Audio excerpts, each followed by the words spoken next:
పసుపు తాడు ఒకటే మహాభాగ్యమై బ్రతుకుతుంది పడతి పదే లోకమై.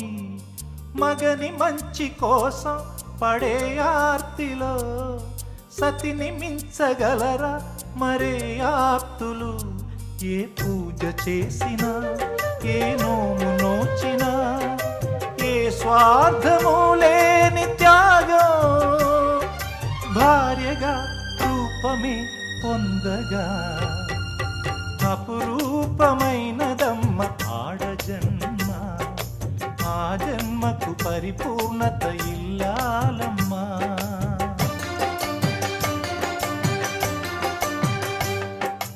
అపురూపమైనదమ్మ ఆడజన్మ, ఆ జన్మకు పరిపూర్ణత